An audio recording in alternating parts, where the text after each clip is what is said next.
گود میں لے کے مجھے ناتیہ دیوان گیا، گود میں لے کے مجھے ناتیہ دیوان گیا، اس کو سب مان گئے آپ کو جو مان گیا، آپ کو جو مان گیا، آپ کو جو مان گیا۔ کیا بات، سبحان اللہ۔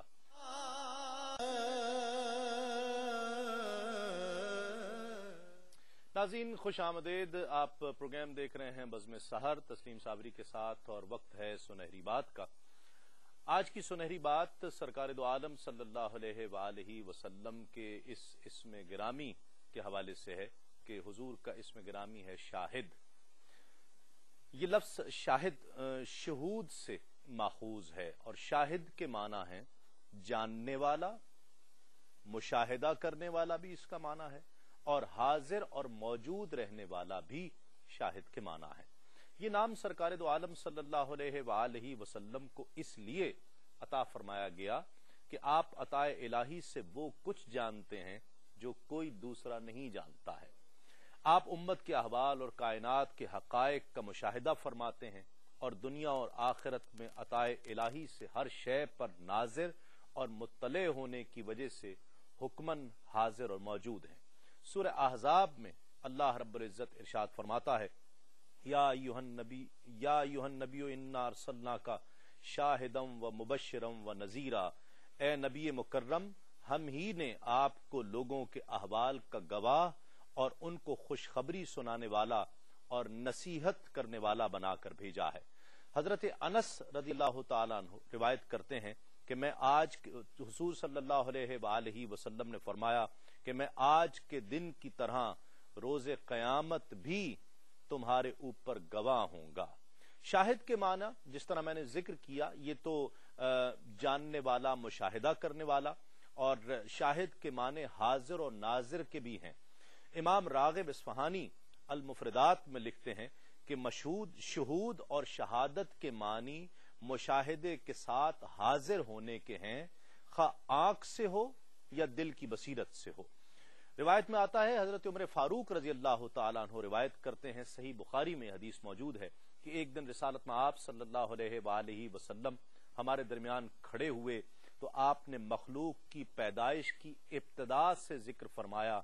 اور یہاں تک کہ اتنا ذکر فرمایا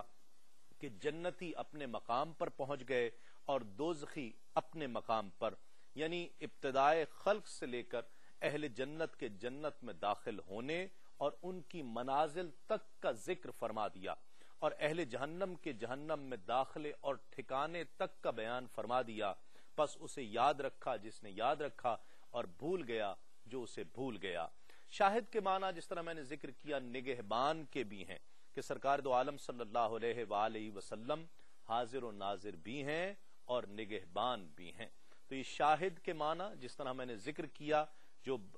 بہت سے لوگوں نے، شاہد نام بہت مشہور ہے اور آقا علیہ الصلوۃ والسلام کی نسبت سے انہوں نے یہ نام رکھا ہے، تو انہیں بہت مبارک ہو۔ آقا علیہ الصلوۃ والسلام کے اس اسم گرامی کا معنی ایک مرتبہ پھر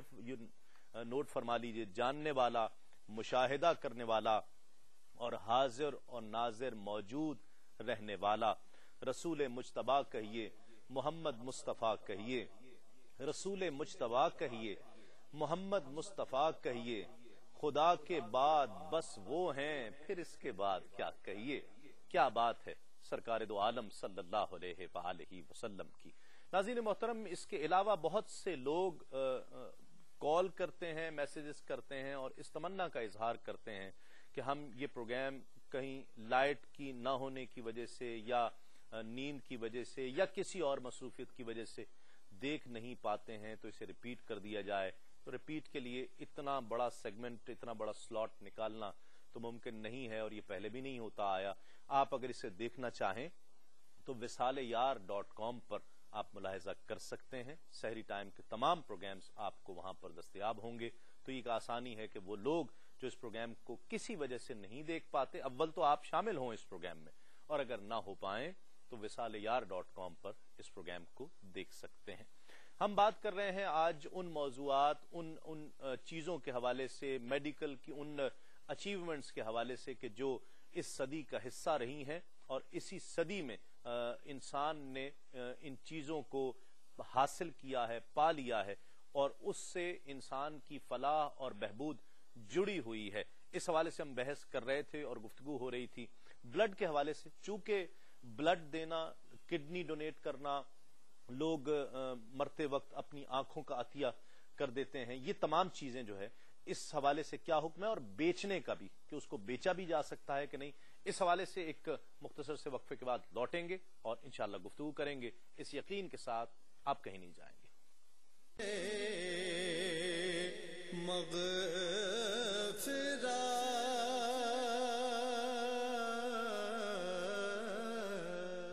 ناظرین خوش آمدید، آپ پروگرام دیکھ رہے ہیں بزم سحر تسلیم صابری کے ساتھ۔ میں جو سوال کر رہا تھا، جی مفتی صاحب، دونوں حوالوں سے ڈونیٹ کرنا اور سیل کرنا، دیکھیں سیلنگ تو ہر صورت میں ناجائز ہے،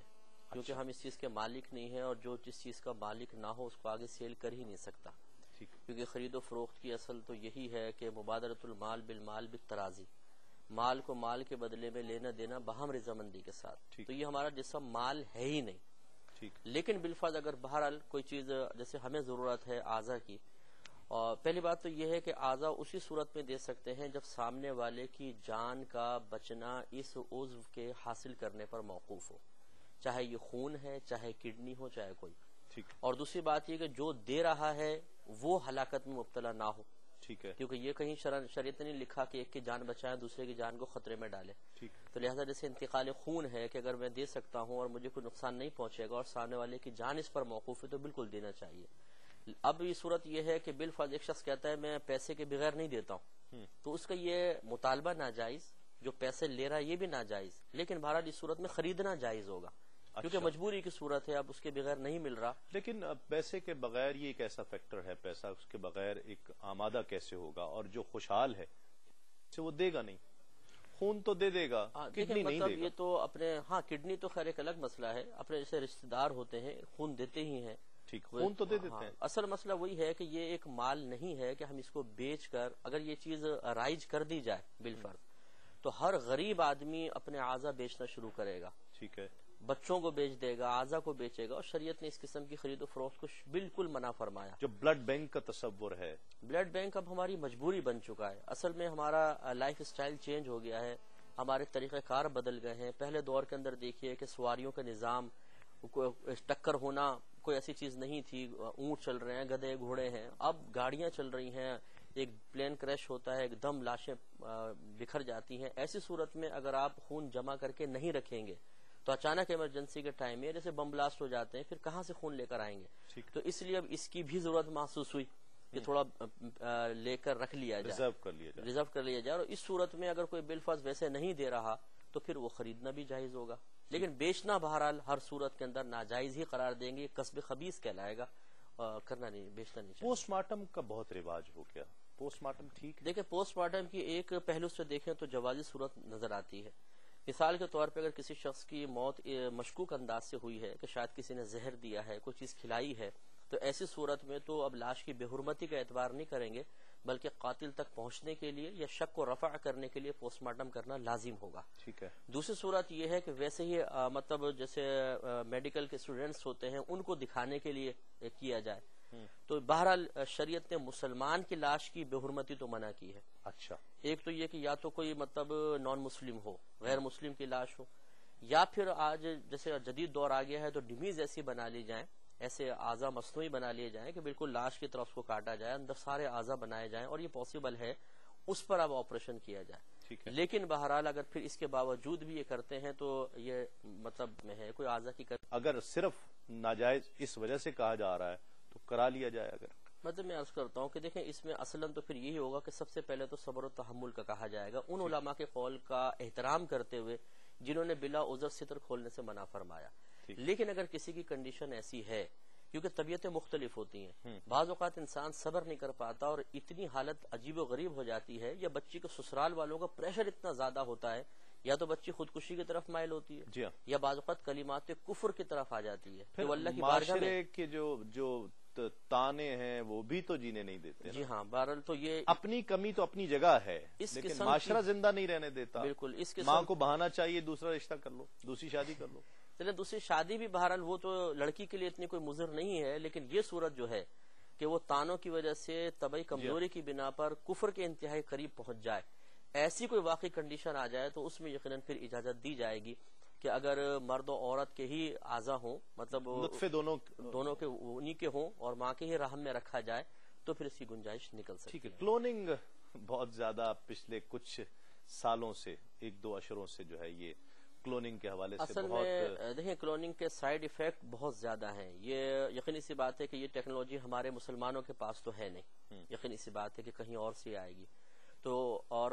ہمارے پاس آتے آتے میرے خیال میں اس میں کم از کم 40-50 سال تو لگنے چاہیے۔ جو کنڈیشن چل رہی ہے کہ جو جتنے تجربات کے بعد ایک چیز بالکل پرفیکٹ ہونے کے بعد مارکیٹ میں آتی ہے طویل عرصہ لگ جاتا ہے۔ جیسے یو کے میں نیویگیشن سسٹم ہے، ہمارے یہاں تو اس کا تصور بھی نہیں ہے، اور وہاں پہ سیٹلائٹ کے ذریعے آپ گاڑی میں ایڈریس ڈالیں اور وہ آپ کو منزل مقصود تک پہنچائے گا۔ تو اس طریقے سے اس ٹیکنالوجی کے یہاں تک منتقل ہونے میں کتنا عرصہ لگے گا؟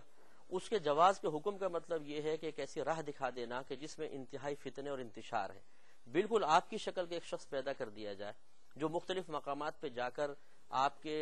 کے حوالے سے لوگ آپ کو سمجھے اور وہ چیٹنگ شروع کر دے، کسی سے پیسے لے، کسی سے کچھ کرے، زوجہ کے پاس چلا جائے، کسی کی بیوی کے پاس چلا جائے، وہ جا کے دھوکہ دے دے، ہزارہ چیزیں پاسبل ہیں۔ تو چونکہ اس میں امکانات کرپشن کے اور برائی کے پھیلنے کے بہت ہی زیادہ ہیں اور فائدے کوئی ایسے ہیں نہیں، انسان تو پیدا ہو رہے ہیں، ایک سے ایک ذہین انسان پیدا ہو رہا ہے، یہ نہیں کہ ذہانت اسی کے ساتھ موقوف رہ گئی کہ اس کا متبادل بنائیں گے تو ذہین شخص ہی پیدا ہوگا۔ پھر یہ تجربے ناکام بھی بہت ہوتے ہیں، ابھی تک تو ناکامیاں چل رہی ہیں، آہستہ لے کر جا رہے ہیں جی ہاں، اور پھر وہ مستقبل میں اگر تو اس لیے اس میں تھوڑی احتیاط ہی کی جائے، اس کے عدم جواز کا حکم ہونا۔ وقت کے آنے کے ساتھ ہو سکتا ہے کچھ تبدیلی اس میں آ جائے، ہاں کوئی مثبت اس کا استعمال نظر آیا تو پھر انشاءاللہ پھر ہو سکتا ہے تغیر زمانے کے اعتبار سے حکم بدلے۔ ناظرین، کراچی میں انتہائے سحر کا وقت ہے، 2-3 چیزیں ابھی اس موضوع کے حوالے سے باقی ہیں، ڈیپ ڈسکشن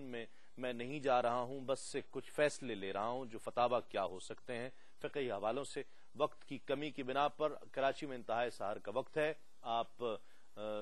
روزے کا آغاز کیجئے، 11واں روزہ آج، ایک وقفے کے بعد لوٹتے ہیں اس یقین کے ساتھ آپ کہیں نہیں جائیں۔